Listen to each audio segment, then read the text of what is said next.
In this lecture, we are going to discuss the flossing techniques. Dental floss is usually used as a personal oral hygiene aid that is used to clean the interdental or interproximal areas. Now, the interdental areas that we are talking about, these are these triangular spaces, these triangular areas that we want to clean with the help of a dental floss. These are usually the main catchment areas which are left unclean. Even with an effective toothbrushing, they might be left unclean. So for cleaning of these areas, we need a dental floss. Now there are two methods of flossing. The first one is the loop method and the second one is the spool method. First we are going to discuss the spool method.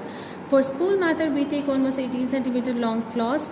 This floss is wrapped around the middle fingers. The purpose of this wrapping is to give a firm grip to the floss, which will be because we'll be applying some force on the floss, so we do not want it to slip or to use uncontrolled force. So this is for firm grip. Now for 5 to 6 centimeter of floss is left in between the fingers, and this is, you can call, the working part of the floss. This is used for cleaning the interdental areas.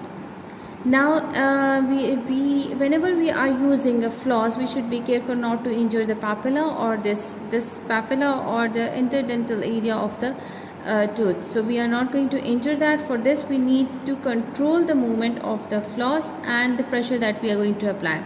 So for maxillary teeth, the thumb are usually used to control the forces and the movement of the floss. Let me show you. These are the thumbs, so they are going to control the movement of the floss and the forces that we are going to apply. Seesaw motion is used. This is seesaw motion. The seesaw motion is used to take the floss in between the interproximal areas. Just like this, we use the seesaw motion to insert the floss in between the interproximal areas. Once the floss is inside the interproximal area, we make a C shape slightly towards one of the tooth surfaces, and then it is inserted slightly inside the papilla, and then this floss is swiped towards the occlusal surface, just like this. And then this is again repeated, and then slight upward motion towards the occlusal surface.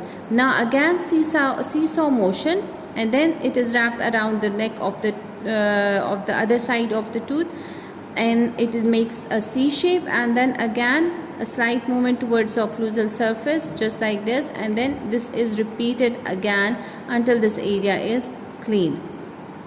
I'm going to repeat it. A slight seesaw motion to insert the floss in between the teeth, and then a C shape is formed towards the neck of the tooth surface, and then back and slight upward movement towards the occlusal surface to clean the surface, just like this. Again seesaw motion, and then wrapped around the other side of the tooth, and then again upwards motion towards the occlusal surface to clean the interproximal areas, just like this. This is for maxillary teeth. Now for mandibular teeth, we use the index fingers to control the forces. Now again we'll see the seesaw motion is used to insert the floss in between the interproximal areas. Once it is inserted, we make a slight C towards one of the towards the neck of the tooth surface, and then we have this upward movement towards the occlusal surface of the tooth.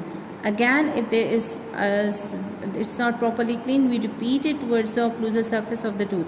Again seesaw motion, then a C shape is formed around the neck of the tooth, and then upwards movement towards the occlusal surface.